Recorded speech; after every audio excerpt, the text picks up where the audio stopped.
Thank you. This next song is Dirty.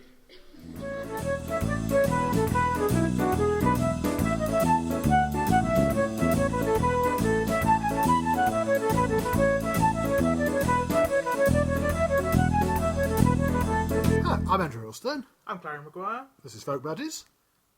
And this episode of Folkbuddies is offensive. So, we are talking today about Jake Thackray.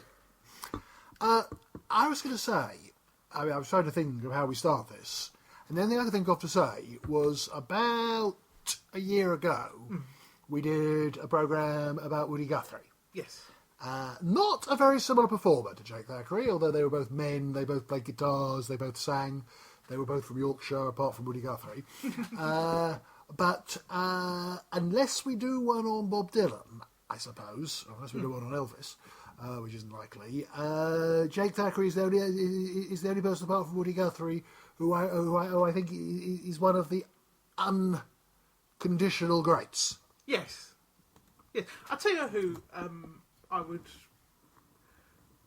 possibly, if I had to describe them to people, if they really liked Billy Bragg, I might compare the two. Okay, that's but if they were a northern generation older, Billy Bragg is not a bad description, I think, of Jake Thackray. That's an interesting thought, because my first question on my piece of paper, not that we ever follow my piece of paper, but was okay.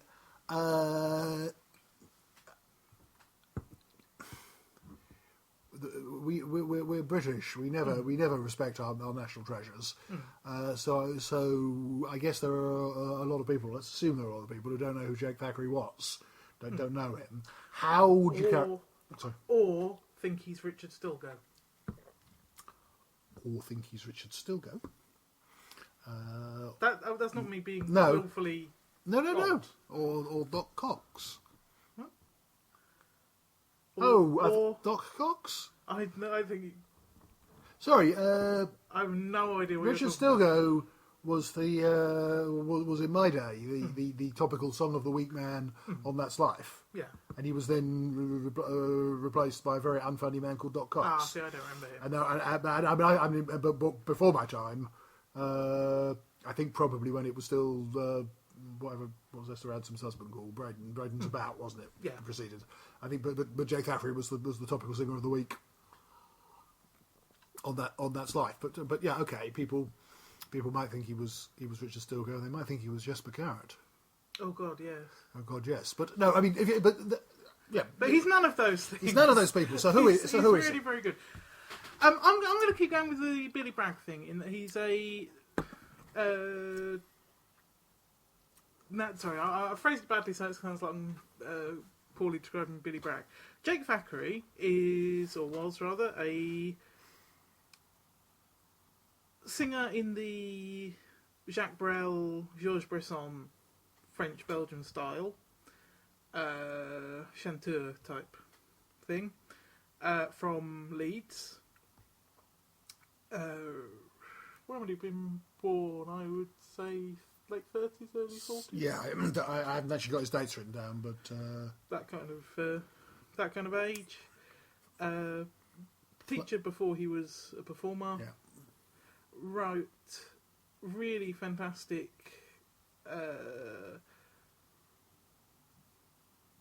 Funny without being sometimes tipping into wacky, but generally not. Very warm, very human songs. yes, wacky is not. I don't think he's ever wacky. He's sometimes silly. Cactus. Yeah.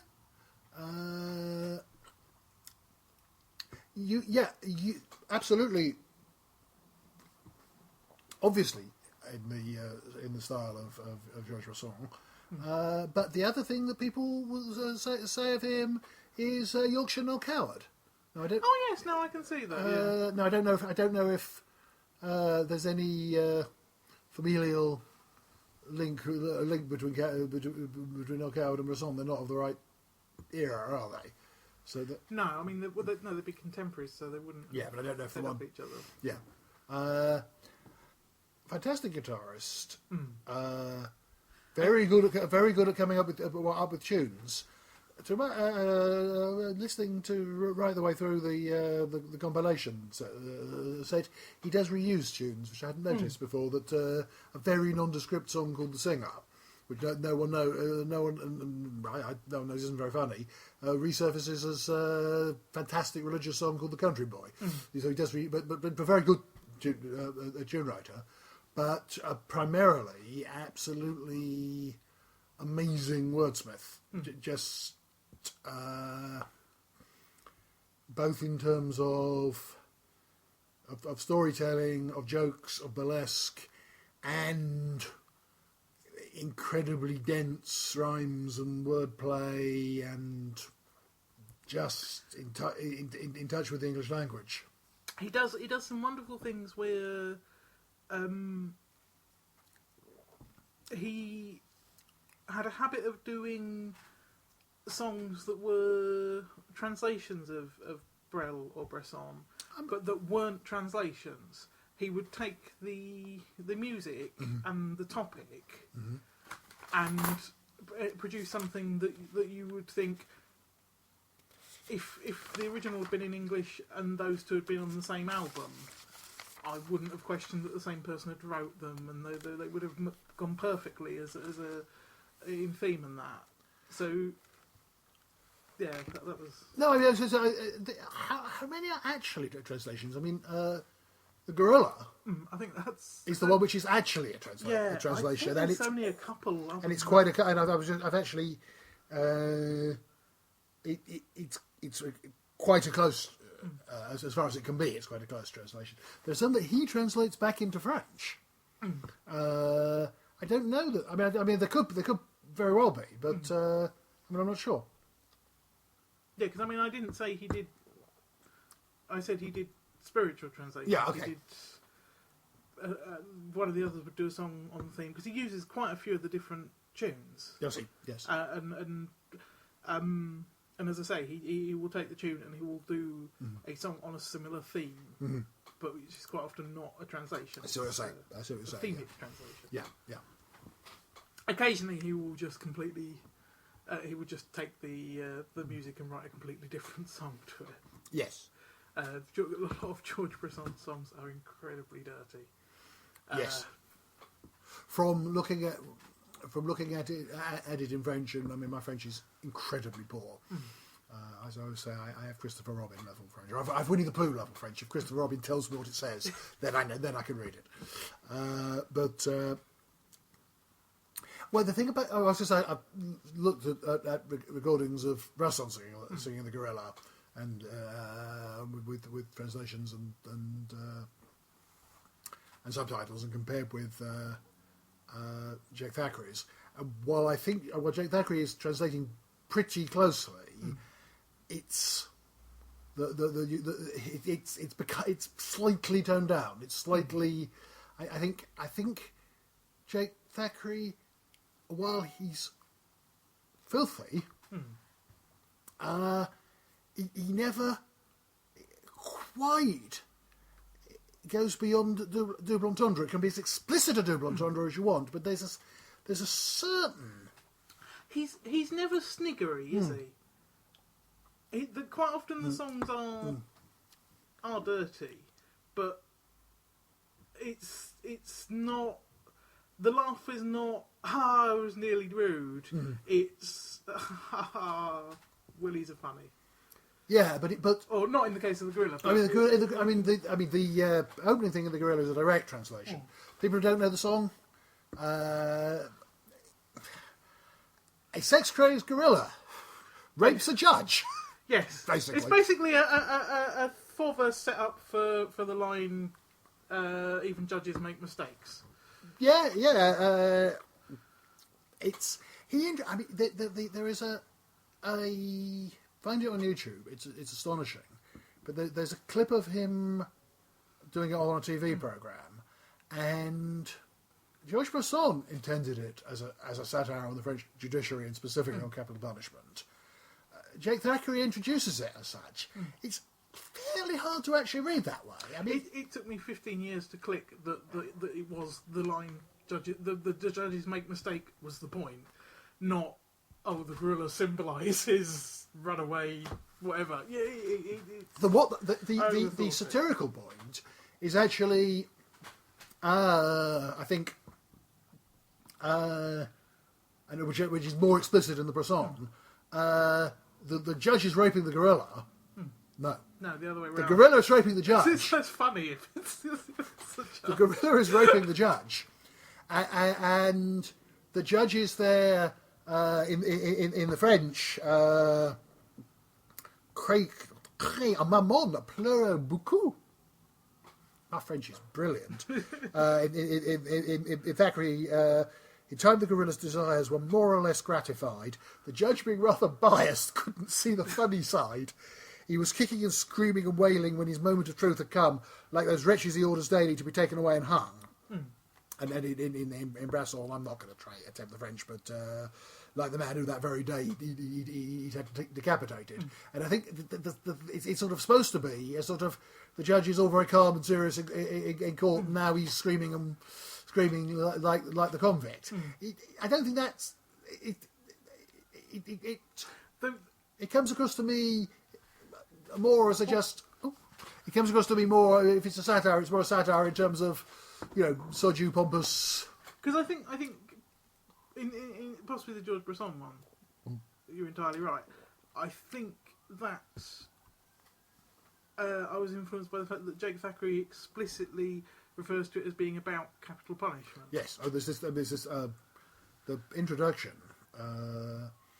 Actually, because there's something. I mean, I think Thackray, in a peculiar way for a performer, is quite shy, and that some of his introductions are a bit. He doesn't feel comfortable, and the thing of this sort of straight to camera, this thing beginning this week in La Santé prison in Paris, two fellas got their heads chopped off. This was official, and it was meant as a punishment. And that sort of. This is something because there's a DVD came out recently. Yeah. I thought it was a straight DVD of the series that he did, but it's not, is it? What he they obviously had trouble with the rights. Yeah, they couldn't get the right. They couldn't get the rights to all the guests. So it's got all of Jake Thackray's material, but not the whole program. So you've got 2.5 hours of Jake Thackray material in various pubs, with a little bit on the end of. Yeah, I'm afraid so. Who was it? It was the guy who sings about wallpaper. The Geordie Wallpaper. Yeah, that was a bit. But I mean, I like Ralph McTell. I mean, I really like Ralph McTell. I mean, I've seen him recently, and I think he's great. And but it's just, I suppose it's a question of things do not wear well. The DVD, he obviously did sing Streets of London on Jake Thackray's programme, because the DVD has a sort of a credits rolling over it. We don't hear that, but we have Ralph McTell singing a song about Blair Peach, who I do barely remember the Blair Peach case, and two other police brutality cases that I just don't remember at all. And he obviously thinks it's I Dreamed I Saw Joe Hill, isn't it? He's. I have to say at this point, I don't. If Andrew will look over my shoulder, he will see the television screen, which is paused midway through the second attempt to watch the guests spare the DVD, when we just could not. We've never even reached Ralph McTell. They're very much of their time. Which normally is not. They're poor examples of their time. I will give Ralph McTell the credit to say that at the point when, and it was Mrs. Thatcher by then, saying, as we know from one of the songs. But Mrs. Thatcher saying, beating a teacher to death with a truncheon because he was on strike. You have a problem with that? Appearing on deciding that he was going to go on a fairly popular, light-hearted piece of BBC Two TV and do a song saying no. I give him actually quite a lot of credit for I that. have no problem with the politics at display. I just think musically they were poor examples of their time. No, they are. But I think, but from what I know, again, because Thackray wasn't always great in the studios, and wasn't that someone had the bright idea of setting him out to a load of pubs and just filming his pub act. Because this was what started me talking about it. I'd always intellectually known that he had very, very bad stage fright and couldn't really cope with being on stage. A lot of that DVD is almost painful to watch. The first one, where they haven't given him any makeup, and he's sweating, not just a little bit, but he's terrified, clearly, in every one of the introductions. And, to have made any kind of living as a musician, I really credit him. You get, because some of, I mean, actually, when he gets going in the introduction, some of them are really good. I mean, they're all fantastic. They're the same. He could have been a fantastic comedian as well as a singer. Yeah. There's a very sort of Eric Morecambe to some of his delivery. I guess maybe that was just a northern stand-up style. But one thing which I like is that very few of the stories on the DVD, or if you listen to, there's a Live in Germany CD where he tells some stories, and very few of them got any points. You're waiting to hear why this particular Jesuit teacher. You're waiting to hear the terrible thing, and actually, it's a lot of little, and he had a moustache, and his pimples came out when he was cross, but there's no actual point to it. Yeah, they're very funny. Have you heard that German one? Because there's a brilliant thing, and he's actually talking about the same teacher, and I almost wonder whether it got confused that this was going to be the point. That years and years later, he's in some town, and he always goes to mass on a Sunday. This teacher is the priest. But again, it's a rambling but very funny. And the joke, if there's a joke, is that if you're a Catholic, then on a Sunday you kneel down with all your most pious neighbours and stick your tongue out. Because of course he was very devout. He was very pious. Yeah. And this is sort of in the middle of this taking the mickey out of priests and really being actually quite blasphemous about the mass and sort of saying, and then the priest, you're assuming these people are all prods, then the priest gives out these wafers, which we believe are the actual body and blood of Jesus, and it's just sort of, it's quite. I almost sometimes want to say psychotic in his delivery. I don't mean that, but sort of detached, sort of unengaged. I don't know. I don't know. I think maybe probably he's just terrified. Yeah, I mean, I think with the religious thing, it's down to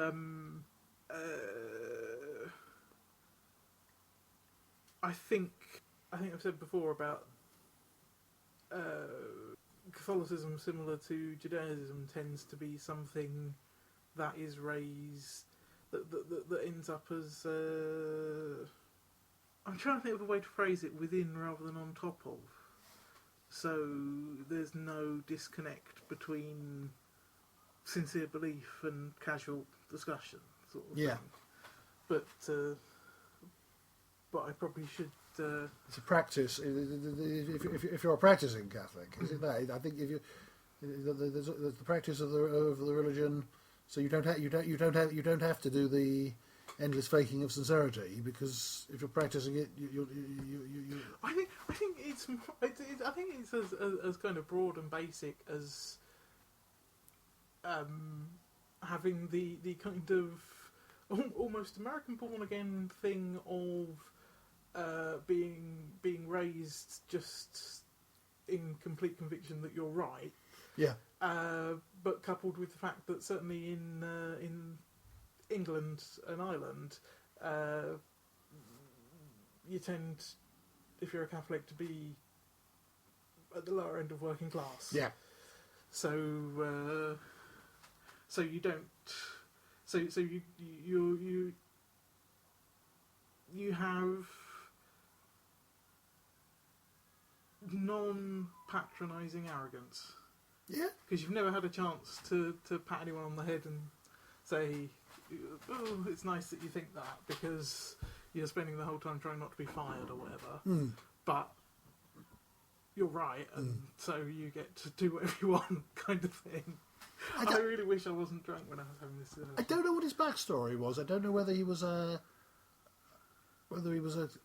he was a convert, or someone in his family were converts, or because the Yorkshire, there isn't a.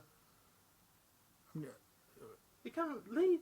Yeah, he came from the same place as Steve. Oh, okay. There's There are lots of Catholics. There are lots of Catholics in the north of England, are there? If you not seen Life of Brian, yeah. there's a big. Okay. Anyway, yeah. Okay. Industrial north of England has a big Catholic population. Okay. Right, cool. Good. Yes. Anywhere that there's basically lots of shitty jobs, there's quite a big Catholic population. Okay. Yeah. There might be an odd order of coming in, but simply talking about this, I've made a sort of a list of things he writes about, of which one of them is sort of God. So you get religion cropping up in the songs in odd little irrelevant ways, just sort of jokes of when I go to hell or heaven, and you get. Actually, sorry if I was being weird to you about the Catholics. No, you weren't. It's just because basically, apart from London, it's the more Catholics the further north you get. Yeah. So. That's fine. It will come in passing as a joke. The lovely one about the useless dog. Oh, Ulysses. No, not well, Ulysses. No, that's great. No, there's one which is just called. I think it may just be called Our Dog. You're so nice. Burglars who burgle us twice. Oh. You do. Yeah, you haven't got a bloody clue. I know no other dog who has a favourite handbag, which has got all the way. Jesus Christ, I've never known a dog as useless as you. And then of course it ends. You're so nice. You're so nice. There's no violence or side you. Jesus Christ, I'm pretty sure would love a dog like you. It's just a lovely sort of. But then he writes like 3 really pious, straight religious songs. I think this is this thing. They're just sincere. Yeah. The carol, Remember Bethlehem.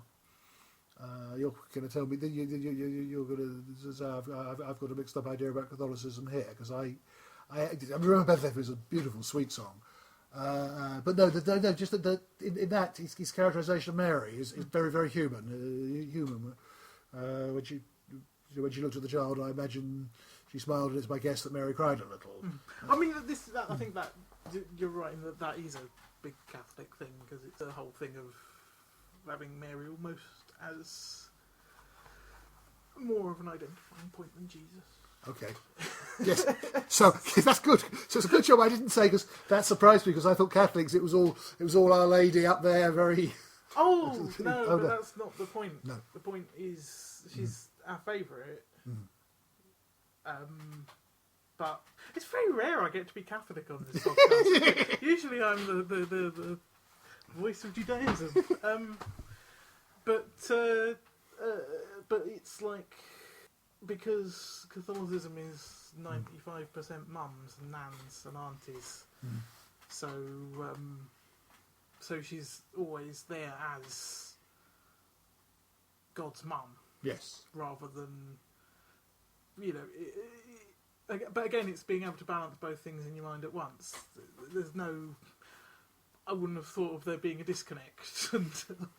We last month saw home service at the Bristol Folk Festival. Long before I was interested in folk music, I saw home service with the resident National Theatre Act for the English mystery plays. And one of the things I remember in the English mystery plays was they do the Assumption of the Virgin as a sort of a Mayday parade, and the thing which is lovely is that the Virgin Mary is old, as presumably she would have been, but so rather than this sort of beautiful lady in blue, it's very much sort of your granny. It is God's granny, and also gets away from anything weird about sort of sitting next to Jesus in coronations, because it's his mum. It's an old lady, Yes, Jake Thackray. Yes, he did. He did another great religious song about Joseph, and the one about the country boy is almost veering into liberation theology in places, isn't it? I was actually going to say that they're all very, very left leaning. They're really there's no bones about Jesus being a working class boy made good in any of them. I mean, he would have been right at the height of the whole Catholic left wing thing. Yeah. The previously mentioned Steve, his sister was hugely involved in the political side of Catholicism in that area for a long time. I don't really know where I'm going with this. It is. It's very much a. I don't know if this is strictly liberation theology. Was what I think of it as. But the thing in the country boy of the. Really didn't think we were going to be doing this sort of programme about Jake Thackray. We're going to get onto ladies' bottoms in a minute, but his the country boy, the sort of the theology of the atonement is not Jesus. There was a place where all the criminals were hung up to die. The country boy came to them and whispered his name to them, taking his place by their side. Come unto me, you hunchback people, I will take a part of the pain. It's Jesus going alongside. Yeah, which is beautiful. And the fact that but even, I mean, it's completely in the religious context. But in the same song, we was talking about Mary Magdalene. And he actually he gets into sort of Jake Thackray smart very mildly in there, doesn't he? She was easy. Aye. I thought of that just as a filler. I don't know. But I think I'm concentrating on the next line, which is something like the being caught between the fist and the beckoning finger, which is the line I thought you were going to say. Yeah, which is very Jake Thackray. Very Jake Thackray. Very. Human, very character. Yeah. Because this is it. Because I mean, there are the very silly songs, and there are the very, very serious ones. But the majority of the songs are a mix. They're funny but very kind of warm and sincere songs. Yeah, I mean, I've made a list here, and I'm sure you can think of other examples, but of categories of Jake Thackray song. So I've said. Category first, the simply silly. The example I've given is The Hole, which is just a beautiful. I think that's a lovely song, but it seems to have no point to it at all. The patient is doing nicely, but he's got his finger stuck in an hole. Lots and lots of dirty songs, what he calls his public house songs, of things like Landlady. Or it's not called Landlady, it's called The Lodger. Which one is it called? Because it's called something different on. He calls it the Lodger, but Black Bed's Tea Party have covered it as Landlady. I couldn't remember which one was which. And The Nurse, which I love. It's just a silly song, but I mean, you know where it's going. Yes. No, I've got to go. My medical duties call. Actually, I shouldn't be in bed with you now at all. Let's carry on. It's a very, very silly song. But there aren't too many of those actually. The simple smart. I mean, this is the thing. I think it comes across. I would never really have categorised him as someone who I would know. I don't think I would have ever thought of smut as a notable characteristic of him. I think I was thinking of him as more just those things not being out of bounds, more just 15 rated. Yeah, there's a lot of sex. There are a lot of jokes about straight-laced women who are actually very lustful. Lots of jokes about sexually rapacious men and women. I think it's a side thing of the fact that almost all of the songs. I'm going to sound like a massive dick here, but I think almost all of the songs are about frailty of some kind. Yes, and I think that the lusty spinsters and things are that, as opposed to a specific. They're a sub-genre section rather than a separate genre. there are lusty spinsters. There's I've been left on the shelf, and I really am quite happy. But I make my tea and I have my sandwich, but it's all right, which is lovely. And there's a surprising amount of free love in his songs. yes, Which is it was the 70s. it wasn't in Leeds. It was. I do think. No, I mean, I do think this is but he is in that same moment of you've got birth control, but you're not terrified of AIDS. Yeah. Where you could. I think a lot of those. There are lots of the joke about the person ticking off conquests at some level or other. Oh, I was thinking more specifically of there's a 2 or 3 songs where there is an explicit line that's basically this isn't officially condoned shagging, but no one's being hurt, so no one really cares. Yeah. I think there's the one about the scruffy lad servicing everyone. Oh, little Billy Kershaw. Yes. Oh, now that is an amazing song. Sorry, carry on. No, I'd made my point. I was thinking of it just as a specific example because it was on the DVD. No, but okay, we make out at the end have to have a what are your favourite lines, what are your favourite songs, but on a short list of great Jake Thackray lines. O Lothario and Casanova, mighty Don Juan, those legendary goats of days of yore. Billy was better with his eyes closed, on one leg and with no hands. A trick which he could actually perform, by the way. Which, I mean, but that's a weird song because, I mean, we're talking about religion. Isn't Billy Kershaw some weird Jesus figure in it? Of sort of The knobbing Jesus. I think he I is. think you're right. The thing of all the sort of the crippled and the impotent coming and he and people not minding that Billy Kershaw has shagged their missus because it's. You're absolutely right, and I'd not thought of it in those precise terms until then. But yeah, but there's quite. Because there's no way we're doing this any kind of service.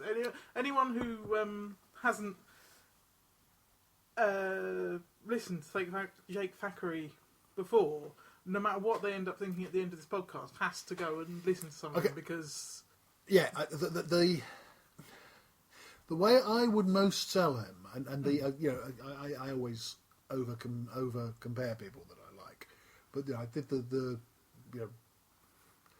unconditionally great like Woody Guthrie. I think it was Guthrie. It may have been Dylan. It works either way. Someone said, if you want to understand America, listen to the songs of Woody Guthrie. There is a sense in which, if you want to understand England, listen to the songs of Jake Thackray.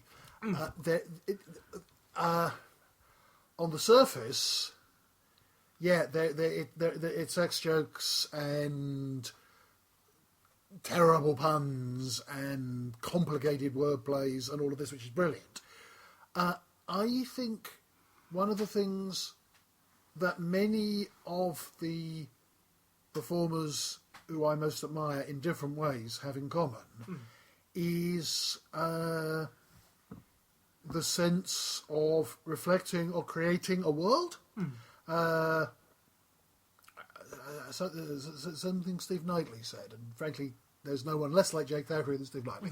But some song he'd written, and he said, I get the sense that the characters in my songs are going off without me and meeting up and having conversations and then turning up again. And I think something about some old farmers. I think this may be the same person from Country Life when he's a bit older. That sort of thing.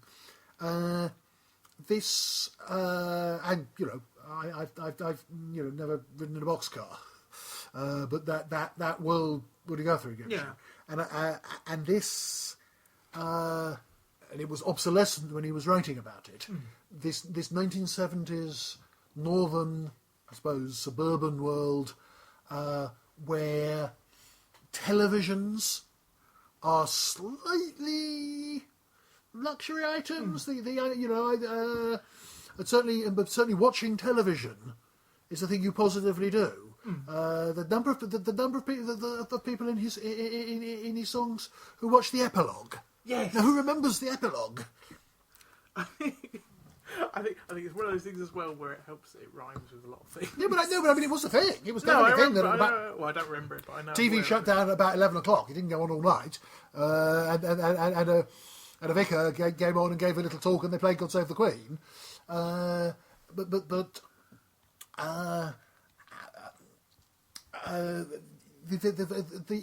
motor car is a thing that not everybody's got. Yes. All the little descriptions of dinner parties of I brought home my bird for some Turkish moussaka. Up came old Leopold. I know when I'm knackered. It's nice as well in that it's one of the things. It's I'm trying to think of how to distinguish the two things, but lots of people being mocked, but no one really being made fun of.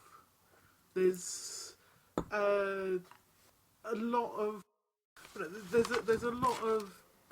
lot of his songs centre on the idea of kind of an aspirational working class community where they've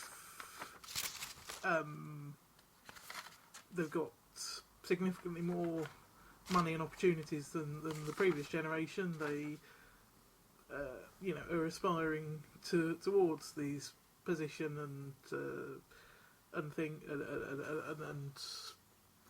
inverted commas finer things, and backsliding and mucking them up, but not in a sneery "that's what you get for being above yourself" type way. But in a very kind of empathy driven. We've all had these experiences of trying to carve out a path that we weren't really prepared for as kids, and we've all this bit got accidentally deleted and is being repeated, and in the deleted bit I said that it's presented as kind of trying to have a dinner party and getting rat-assed on 15 Guinnesses beforehand and burning the fondue type situation. And hardly anyone. I mean, there are all sorts of people are held up for. Here's a specimen of someone absurd.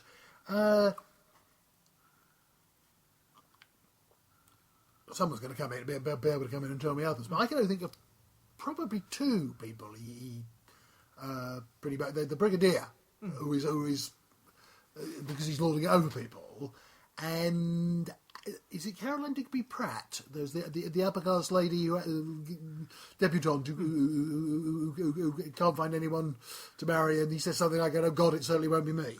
And even in those, the Brigadier's as much about the really mixed feelings the surrounding community has about it and the whole system. Yeah, the song is very because the song is we love him, but we will fuck him over if we need to.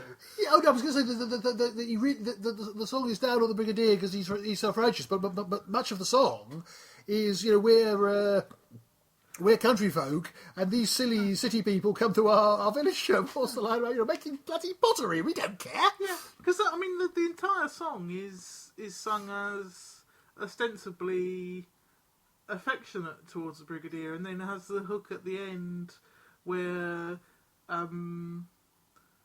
basically he says he's kind of sold out. It's. I'm not sure. It's we've got a brain sick witch and a nightingale and a brigadier, a freaking big brigadier. He doesn't. he doesn't like the fact that this guy, No, I didn't get that. this guy from the tone. who thinks who's going to, be a magistrate and read the lesson, and he thinks, See, no, I never read that into it at all. Okay. I always read it as a nice. I get you were saying earlier about the thing as being representative of the UK. If you had to explain UK attitudes, you'd show. And I always thought that it was that was really one of the most spot on ones about that. And in that it has kind of the class system as something sincere, but only because we're choosing to play along with it. Okay, yeah. And that was what I took from it. I'm happy to say I'm wrong. And to be honest, I don't think there is a right or wrong. Definitely the author, etc. But I never once got. I always got the. I think I always read the frigging thing as being almost him shouting at the incomers. Yeah. Though that said, I'm probably always been quite distracted because for a decade now, pretty much every time I've heard that song, I've had Tim next to me going, "Ha, like the Coughing Major." Oh, actually, sorry, I thought you were going to say, I think there are some YouTube things with montages of Doctor Who characters. Oh no, yes, of course. Well, he's not the right kind of brigadier, actually, because the Doctor Who brigadier wouldn't retire to the countryside and read the lesson in church and be a magistrate. He would probably go and be a maths teacher at a public school and then become a Buddhist. We have other interests. You weren't even interested in folk music when we became friends, were you? Probably was into Dylan by that point, but not into ordinary, not into British rock. No. So yeah, I've said silly songs, dirty songs, and then masses of characters, songs, and stories. Leopold Alcock's, who is supposedly based on a friend of his called Reggie.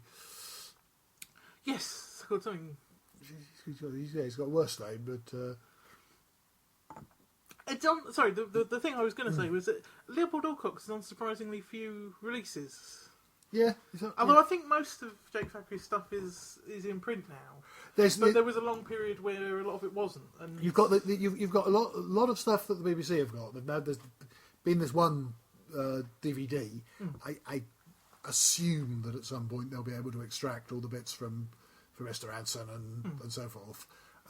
There are records that he made which unfortunately suffer. I don't think it spoils them, but there's a lot of 1970s arrangement, isn't there? There's a lot of what's is it Country Boy? Oh, to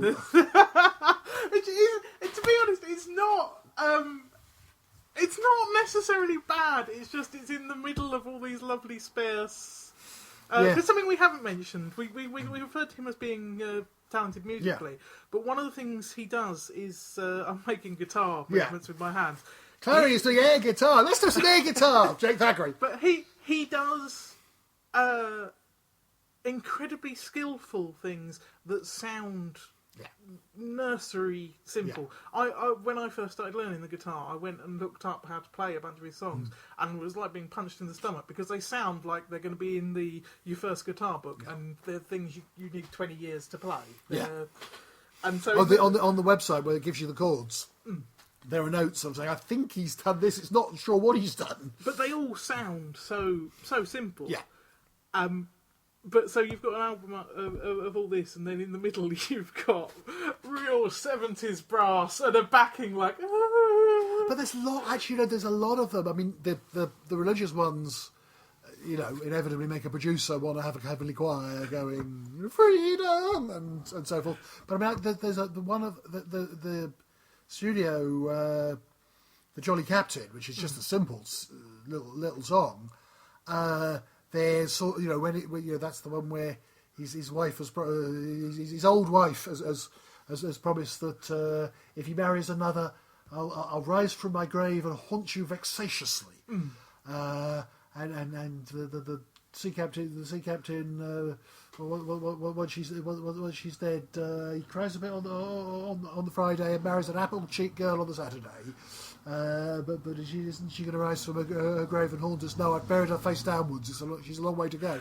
But someone has put sort of sinister chords into that. It doesn't spoil it, but it's sort of, we could do without it. And that's actually a nice one to prove what we were saying a minute ago about the empathy and the no one being sneered at sort of thing.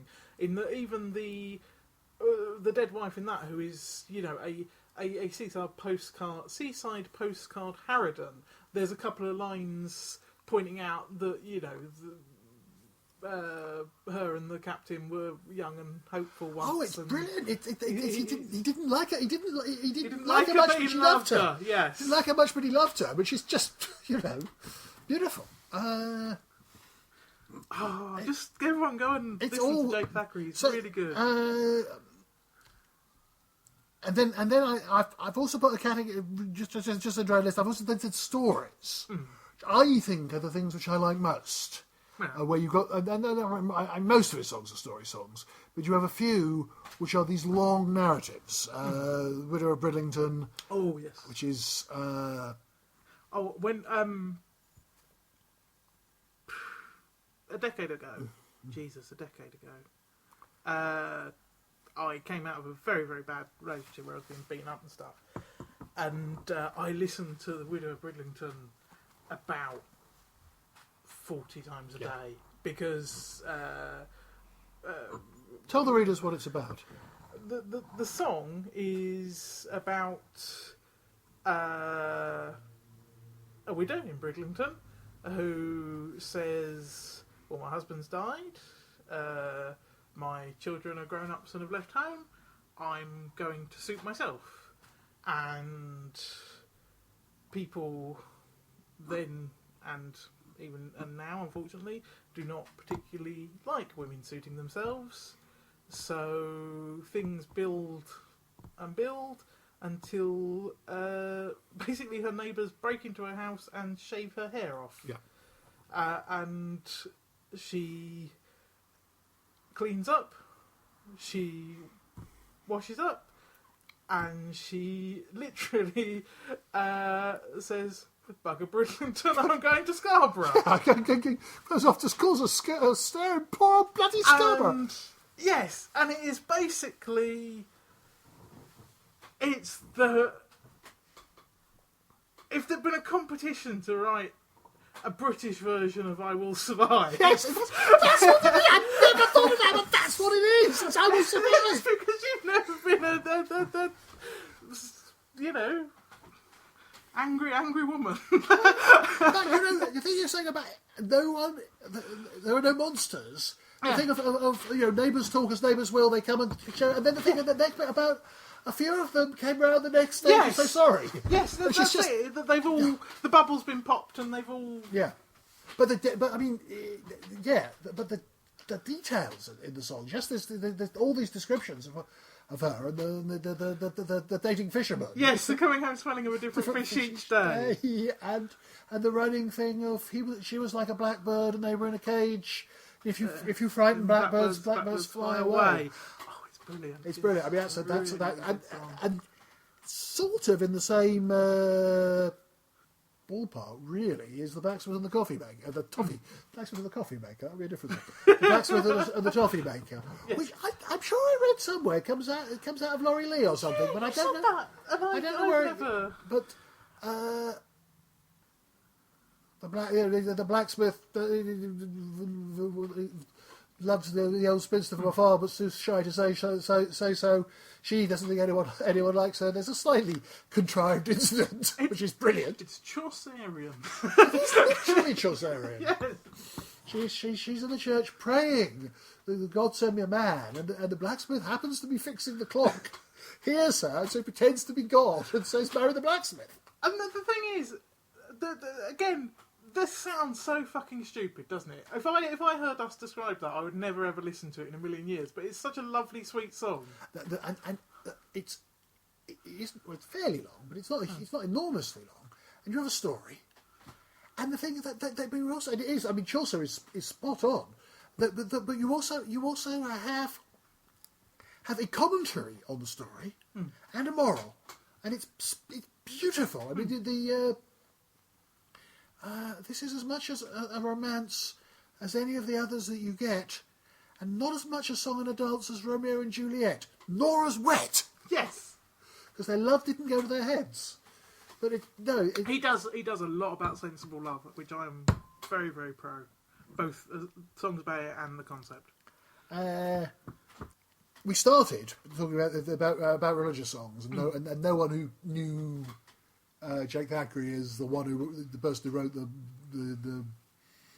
the Jesper Carrot song about the Bantam Cock would sort of probably credit him as writing beautiful religious songs. There are a few other astonishingly serious things I hadn't heard, and I think until I got the German album, but I hadn't heard one of them, and that's actually jaw-dropping. Of sort of, we can't even say how it starts. No, it very deliberately makes use of language that we would find incredibly uncomfortable. Basically, it's basically just a short exercise in making the audience as uncomfortable as possible by saying things. Saying things sort of back to an audience bluntly, really. Yes. I mean, his introduction to it is basically, I mean, he says, I love jokes, I love comedians, and remember this is the 70s. You said then you go and hear comedians where it's all based on being horrible to people, and so just produces this song which is, and I was going to say that he's trying to make the most offensive song possible. He isn't, because it's clear there's no sense that he's approving of any of the things he's saying in the song. But you wouldn't. I heard at the weekend at the Black Swan do in York. It came in at the last minute actually, but I think his name's John Waterton. The guy trades as fake Thackray. He was brilliant, and there are a few things where I actually almost think he does it better than Jake did. I've still never seen him. He's amazing. But he talks and he introduces a couple of the songs of being, you have to remember this was pre-political correctness. And there is... I think that gives the lie to it though, doesn't it, that song? Is that the point you were going to make, sorry? Well, no, I was going to say that there's... it does seem to be true that the BBC dropped Jake Thackray in the 80s because there was stuff there was the humour in his songs was becoming not the sort of stuff you would do on TV. But the thing that I was going to say is that some of the raucously sexist songs, or raucously sexual songs, that's that. I could see that. I doubt if the BBC would transmit him singing, one of them now because of the words that it contains. But actually, what it's saying is. It's absolutely. He's a brilliant. I mean, the entire point of the thing is basically if it's not funny, if you're the target, then it's not funny. Yeah. Which is a thing that still gets slammed as being the baddie in discussions. Yeah. Which I think that Thackray was on Esther Anson's programme, and I found on YouTube, and I think I remember when this was on, but this thing on the Michael Parkinson programme with Parkinson, someone randomly who's disappeared without trace, Bernard Manning and Esther Anson, and I mean, real points to Esther Anson because she wasn't as big and famous, she wasn't Saint Esther then, but Bernard Manning is doing all his horrible jokes. She's saying, "I don't think those are funny," and so far, okay, but he's then treating her despicably. Yeah. He's sort of making faces and sort of making tiny violin signs while she's saying her piece to the audience, and he really comes across as really low. And she actually, I don't know what was thought at the time, but I think in the end she gets the better of him of sort of saying, I'm not even going to pretend to laugh at this because even if it's funny, by making it, but even if it is funny, by making a racist joke and us all laughing about it, you're making us all feel it's all right. But all of this stuff was being done at a time when Bernard Manning and Jim Davidson and all these people could quite happily be put on TV. Oh yeah, doing this stuff. On like the program whose big selling point was that it was backwards looking family fun, because they did I think they did both Will Tappers and the Good Old Days.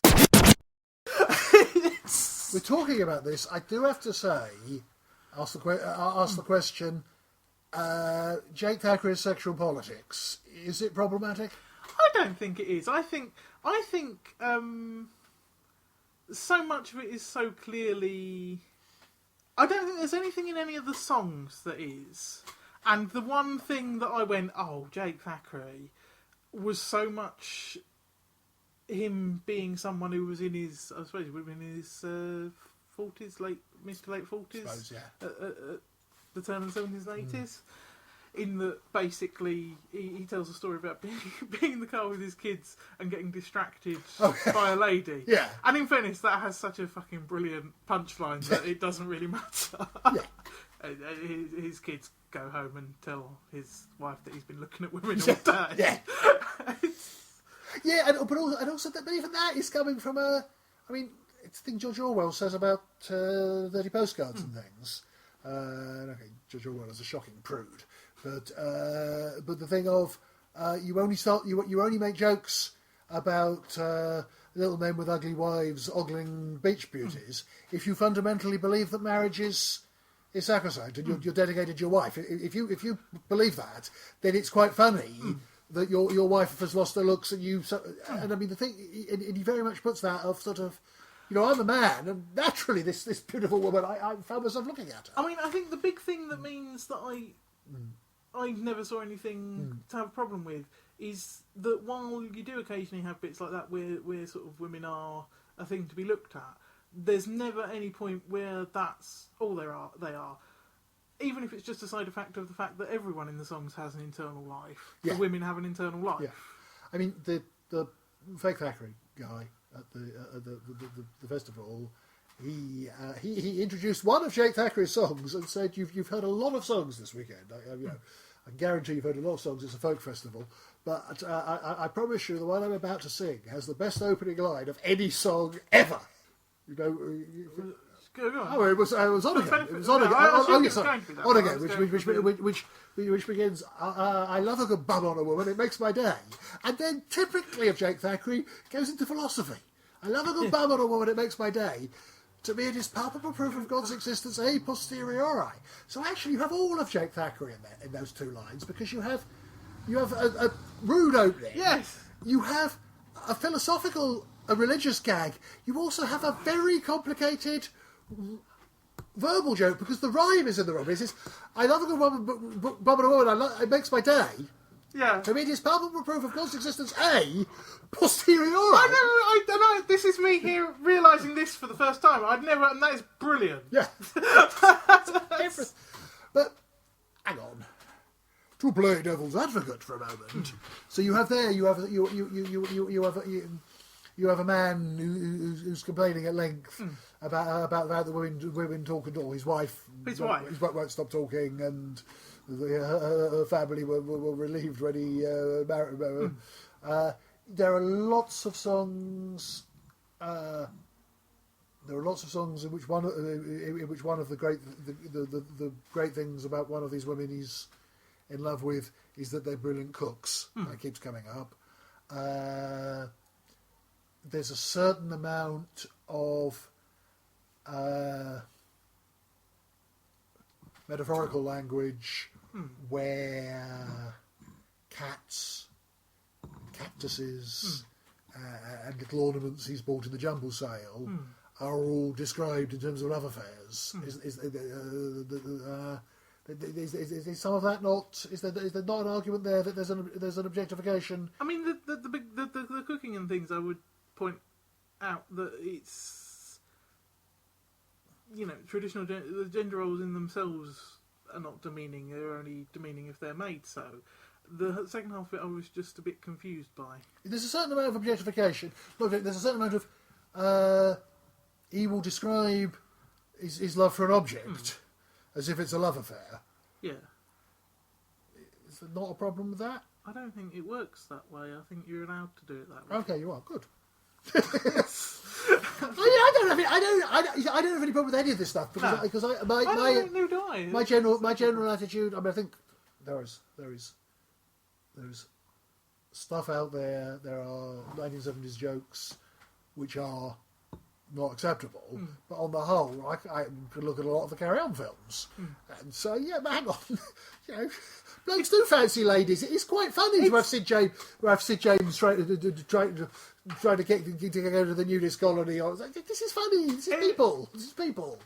I can't remember what the point was. Oh, but the point was, is Jake Thackray's sexist? And I would say not. I would say he's a singer who grew up, as all singers living do, in an atmosphere of institutionalised sexism. But I don't think his songs are sexist works. No, there's. So we have Billy Kershaw, who used up as shagging Jesus. The equivalent is. I said he was. Capital letters, capital S, capital J. The equivalent, but then you have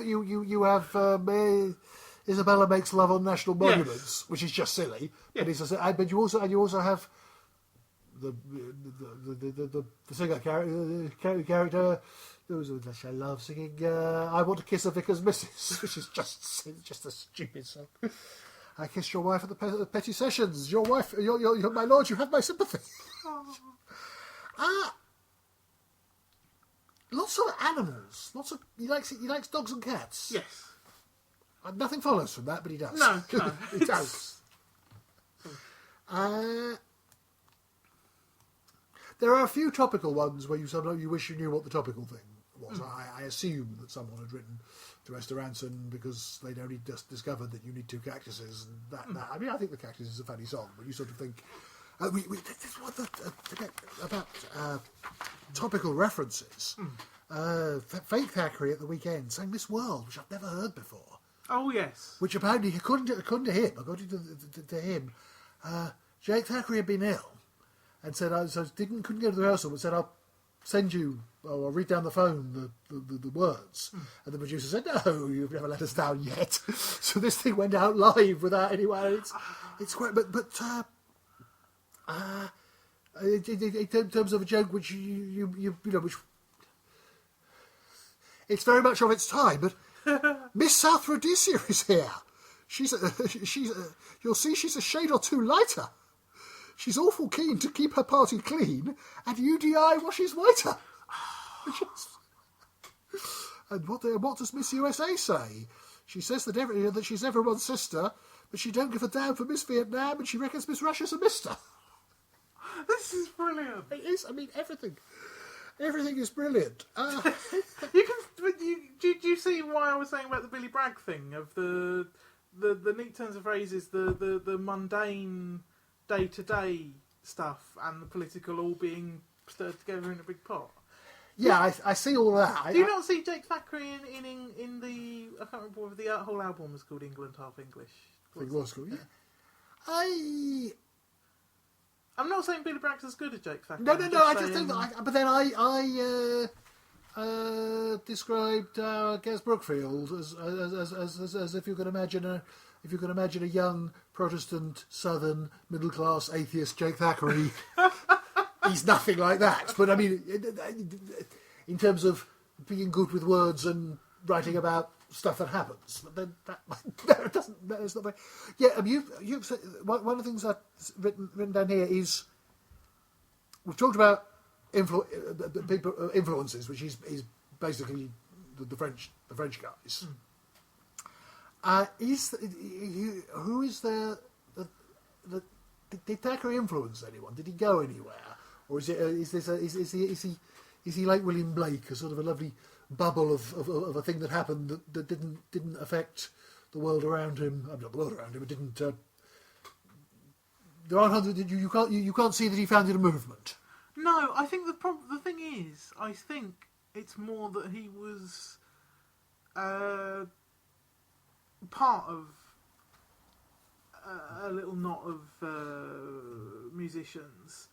Because I would say, in terms of a sort of generation of people who are clearly influenced by the same things, even though they're very, very separate artists, Jake Thackray and Scott Walker and David Bowie are all drawing from a very, very similar pool of influences and then going off in quite different directions. Although, have you ever heard the David Bowie Deram anthology?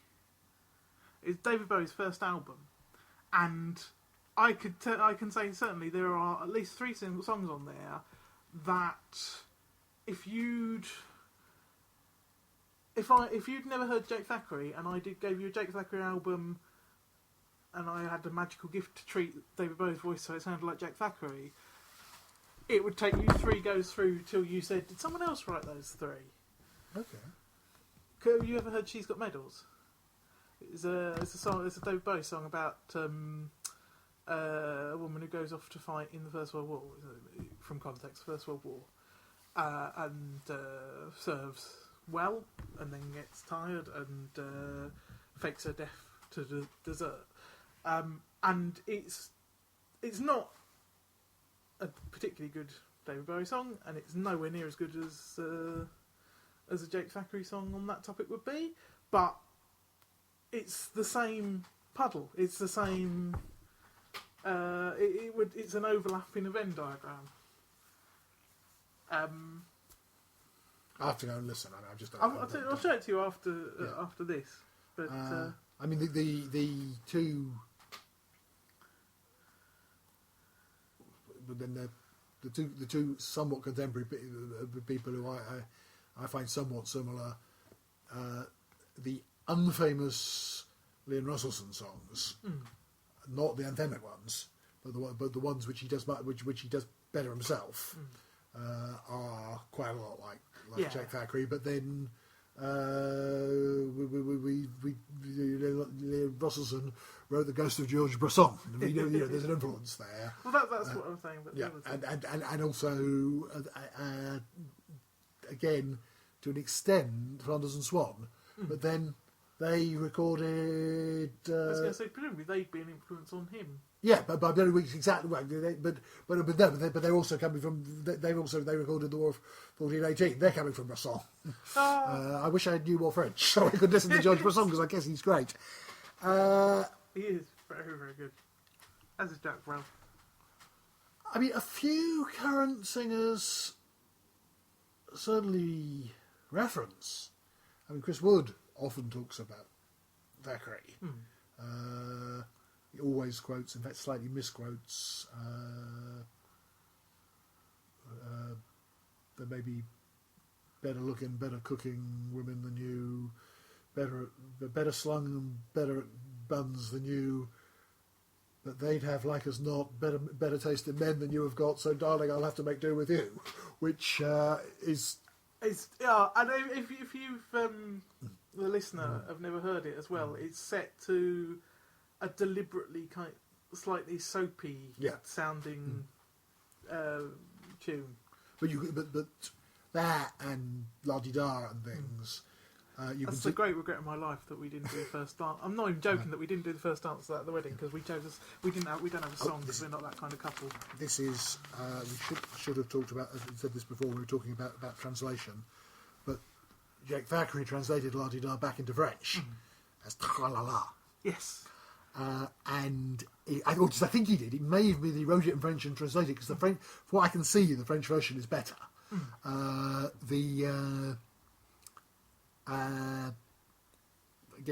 people don't know the song, it's the couple or it's the bloke saying, "We're in love, so I'm now going to have to put up with all your terrible relatives, but that's okay because I love you." Yeah. And the thing in the Jake Thackray English version, I'll be polite to your daddy, frightfully la-di-da. So I won't boo and hiss when he starts to reminisce. I won't drop off, I won't flare up. The runs he used to score and how he won the war cross my heart. But I'll have to grit my teeth when he goes on about his rupture. Now, I'm not sure if I'm going to be able to read out the French, but it's quand il entame ses souvenirs, L'époque où il était maire et comment il gagnait la guerre. The days when he was mayor and how he won the war. And this is what I think is so better. It's so much better. Mais je devrais serrer la dent pendant l'histoire des hémorrhoids. It's just, you know. And also, we know that the French equivalent of I shan't lay a finger on the crabby old bat face is I promise when she kisses me I won't nibble her moustache.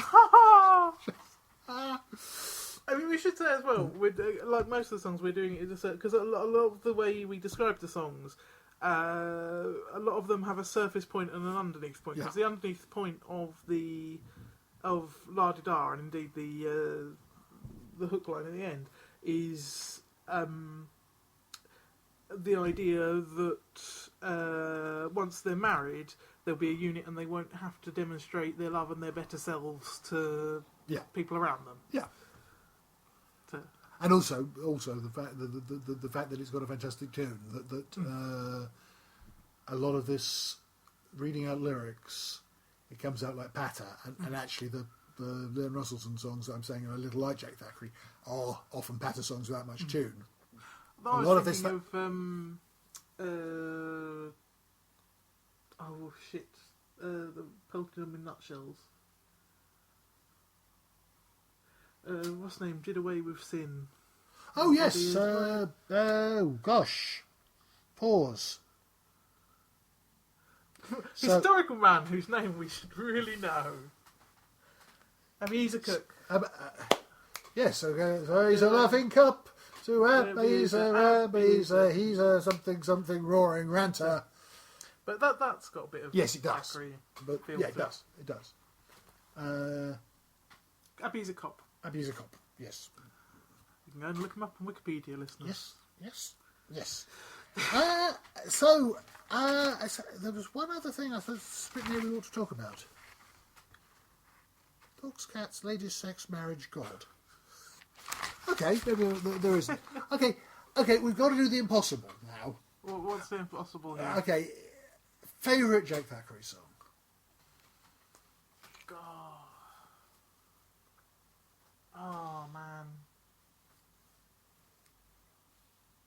I couldn't do it. Couldn't do... Okay, try. Let's make it easier. If you, for the members of the listening public who haven't heard one, what's the one that they should go off and listen to when we switch off? I mean, obviously we'll do a playlist, but if they go listen to one. Oh, the problem is it's such a diverse thing because obviously there's La Di Da and there's Widow of Bridlington, but there's also the ones that there's a lovely little vignette one called Lullaby or something. I can't remember. It's literally just a couple of lines about his wife feeding their child in the kitchen. I think. And there's Sophie, which is lovely. That's what's. Basically about not being able to see inside your partner's mind. She's inscrutable. I love her, but I can't ever know her. And indeed the Brigadier and I like my interpretation of the Brigadier. I'm going to stick to that one. But, fine. But I can't narrow. I could barely narrow it down to an album because there's things like. The lodger, which isn't or the landlady, which isn't particularly even in my top 10, but probably has my top 2 and 3 lines in it. Which are I love there's Really Rather Tired. Oh yes. And there's another one. I was it now. Again, if you haven't heard it, his landlady's 3 daughters are all coming into his bedroom right after each other. And I was amazed and really rather tired. Yes. Actually, but my favourite line, and this seems to me to epitomise exactly. We're talking about the way he's dirty and the way he never. It's always, however explicit a double entendre. He's never. There are very few bad words in his. I was amazed and really rather tired I thought I'd given all that I could give. A little kip was all that I desired, but I am British, so my upper lip was stiff. See, I think, in contrast, I think that's one of the few times he really skirts close to the "ha, I nearly did a rude word" type of double entendre, rather than just... No, because it works so well at both. He hasn't said anything, but because there's an idiot on Amazon who's listened to the record and not liked it, and he says, it's at the level of a little black foal. And he's off to the village parish council where they'll all talk a lot of claptrap. And the joke is that he didn't quite say crap. And the joke is that claptrap is like the Clip Club of the Horses. Yeah. And anyway, how could you listen to that song? And he does actually do it again because the ladies at the Women's Institute will all talk a lot of balderdash. But how you could listen to that song, I think that was the point of the song, and not this lovely thing of, is it going to be my this lovely girl who I've never actually spoken to, or her awful family? And yes, sorry, but no, okay. Well, one thing we should have addressed, because I didn't discover Jake Thackray until probably would have been about 17, something like that. And the first song I ever heard was On Again, On Again. Oh, me too. Was it in his book of records for you as well? Or? No. Oddly enough, it was Folkwaves. Oh. They would often play that after the Watershed. Oh. For ages, it was the only Jake Thackray song I was aware of. It was just they keep playing on Folkwaves. They keep playing this wonderful sort of peculiar, rude Catholic man singing about his nagging wife, and then they played It Was Only a Gypsy, which is another one which skates into but hang on, sorry, the house is full of clothespins. Oh, that's a fantastic line. Yeah, that is hilarious. Yes. The song itself it's the gypsy. The song doesn't fully live up to the punchline, but you had a thing you wanted to say. Oh, sorry, no, I didn't know. You were wondering how bad a slur did it got. Yeah. It's used wrongly in the song, from context, because it's a settled gypsy. I think it's one of those things that wasn't necessarily a slur, but ended up so rarely used as a descriptive. Yeah. But no, that was where I came across it on the radio program, and then I think I found some stuff on YouTube, and I've just listened. It's so weird when you've only seen the television version of On Again, because on the television version he always says "strike this woman dumb." Yeah. And then the further on there's a line about the Virgin Mary answers prayer despite the vulgarity. Oh, yes. And you're just like, well, I suppose what if you didn't say please, and then obviously you hear the album and it's strike this bugger dumb. Actually, yeah, I think it's one of he slurs a couple of lines that you don't quite get it. But yeah, does it.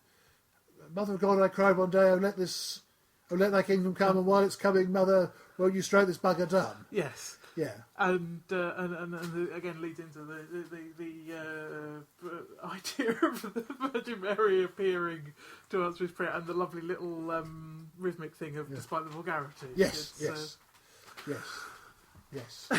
But, so I'd ask you if you had to pick one, and I just can't. And I don't think I can either. I mean, probably the Gorilla is awesome, and I think some of the little linguistic things in it, all the close rhyme, the doors of the circus lock up where the noble brute had been put by an administration or cock up was unwisely left unshut. I mean, I think all of that is. I think it's a lovely song. I've always found it slightly distracting because it's one of the few ones that so clearly is him adapting from someone else. Yeah. The music is so just different from his normal. I'm oddly fond of I Want to Kiss a Vicar's Missus. You've raised it several times today. I just think it's a brilliantly silly song. Probably if I had to say listen to one, it would be one of the big story songs. It would either be Widow of Bridlington or Blacksmith and the Toffee Maker, which are as perfect as these things get. There are one or two of the serious ones. I think there are two war songs. There's one. Oh, sorry, I was just thinking of the war song that was on DVD, which is really, really good. Yeah, it's just called The Remembrance, which is. Because there's another one about a cenotaph. But no, I think the Remembrance, if that's the one on DVD, that's very. Lad we were talking about earlier, who wrote Abby Hazer Cook. Leon Russellson. Yes. And there aren't many people who would describe Leon Russellson as a lad. Yes. But that's very Leon Russellson, I think. Yeah. But no, that was last year, possibly 2 years ago, at the York Festival, not Thackray, but another tribute act did that. It was, I think one of those things we could feel the whole audience being blown away. There's Family Tree as well, which is like a working class I Will Survive. Yes. And literally.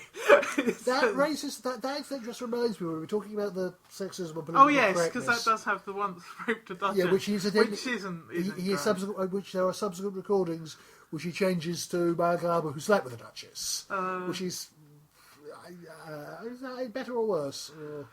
I don't know. The problem is it's the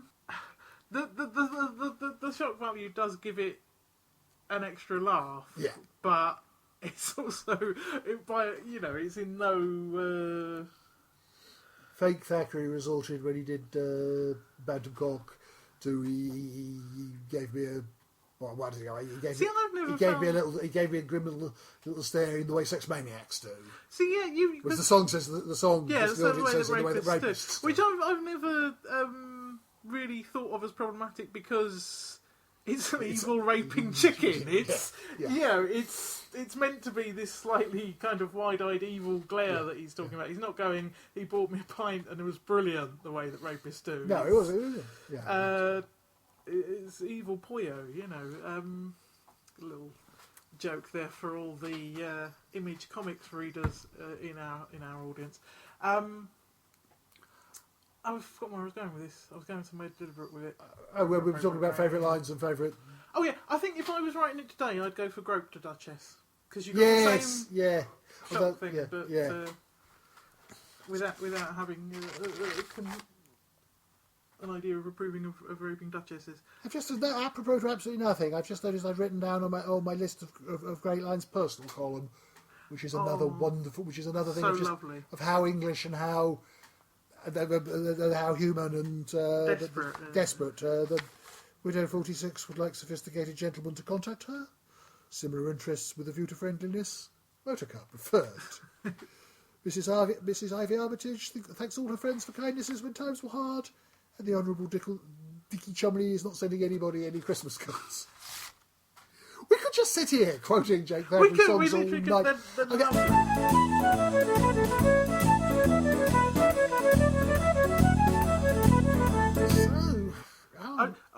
Sorry, go on. I was going to say, we've been talking all night. Jake Thackray is very good and everyone should listen to him. Everyone should listen to him. Everyone should... if you like good things, if you like Billy Bragg and Kirsty MacColl and Sparks and the Smiths and Half Man Hot Biscuit and Richard Thompson.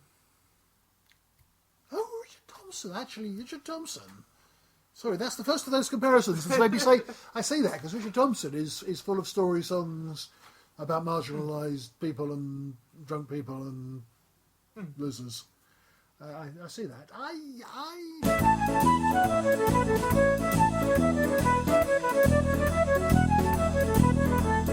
If you want to be taken back to this 1970s world of wine and slightly pretentious food and people who were trying and where it isn't quite the world where everyone knows their place and everyone knows what they're going to do, but it's not we haven't quite become sort of millennially Consumers. millennially confused. It is that thing I say about I had about Fox again recently, and then all his Geordie musical songs, and the way you can a couple of things in Bob Fox where it's a song about Geordie Minor in a pub trying to chat up a lady. And it's so perfect, you suddenly feel incredibly homesick to be back in Newcastle when you've never been. And there's something of that, although I do remember something of the world Thackray talks about, but it's something of that. Do you ever listen to any MJ Hibbert? Can we for the moment assume that I do not?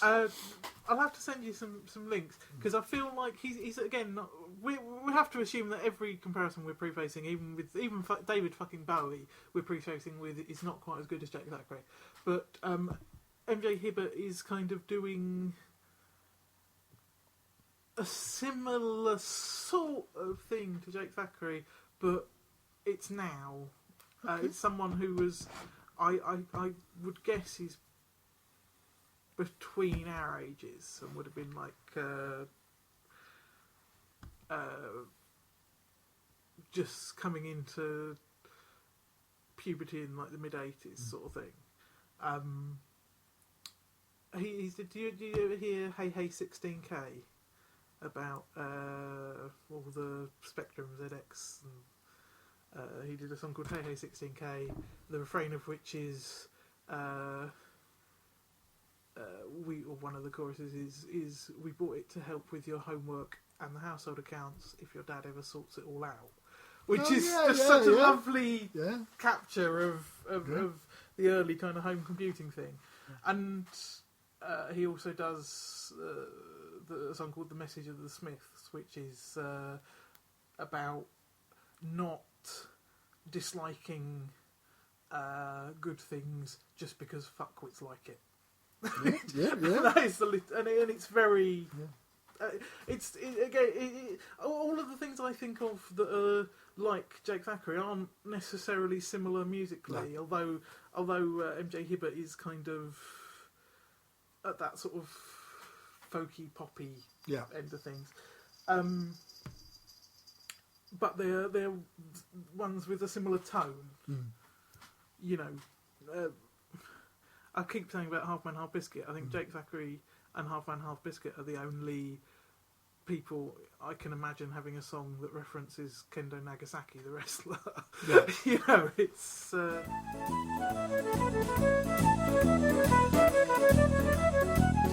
So, are we going to wind it up there? Yes. Are we going to attempt to do a rousing chorus of the bull? No. Oh no! Again, that's a brilliant one though. I'd forgotten that existed. That's another Liam Russell Sonny one. Another Liam Russell. It's another one with It's so French. It's French. It's dirty. It's clever. And it's got this this wonderful little religious bit in the middle. I love the attack on the clergy. The thing of. The Saviour came expressly from on high, so he could look the punters straight in the eye. No sooner have they nailed him up, there's blessed pulpits full. Bestride the Lamb of God, the galloping bull. I mean, what? The bull is the biggest of all. He is the boss, he is because he is big and we are small, but the bigger the bull, bigger the bull, bigger the bull. The bigger the bull, the bigger the thicker and slicker the bull. Shit, folks. It's really good. It's really good. There's also famous people. We've mentioned famous people. Oh God, famous people. Is there a Jake Thackray song we haven't read? We got to do a Jake Thackray playlist. We'll do a Jake. Well, the Jake Thackray playlist is Jake in a Box, which is on Spotify, which has got pretty much everything extant. But we'll do an hour of Jake Thackray Yes, things to listen we to. have to do one of those. But God, I'm sorry. This is a really dull podcast because we're much more interesting when we're. Yes, we don't. We have the same opinions on this. Yeah, we have the same opinions. So shall we send an email and see if Luke Jackson will cover Jake Thackray?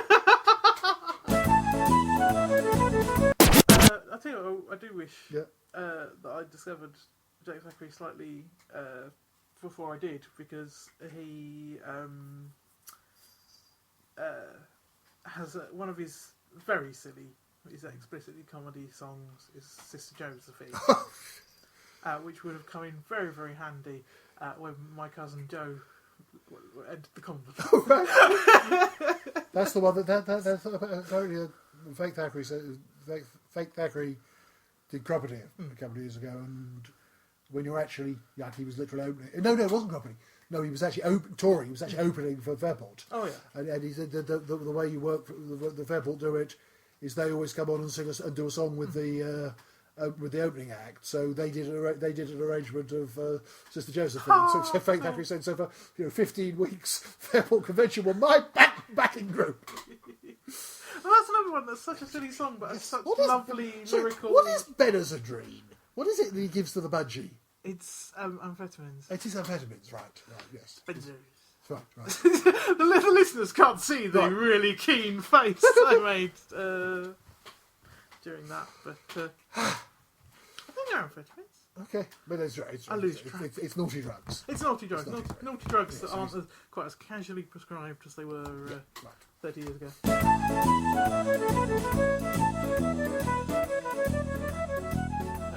But there's so many of those long word rhymes. Yeah. Almost everything ends on a 3-syllable. Yeah. I didn't talk about. I didn't know we like the song or not, but all the rhymes for cactus is perfect. And that's his shit song. I don't think it's a shit song, but it's not a great song. But one of the chief contributory factors was when my wife fell in love with a cactus. When we had so much to neglect and distract us, so why did we cherish a perishing cactus? And then it concludes, my household is flourishing now, and in fact I have loads of kids and 100 little cacti. Look, we've got to stop this. We'll carry on. This will carry on forever. The end. The end.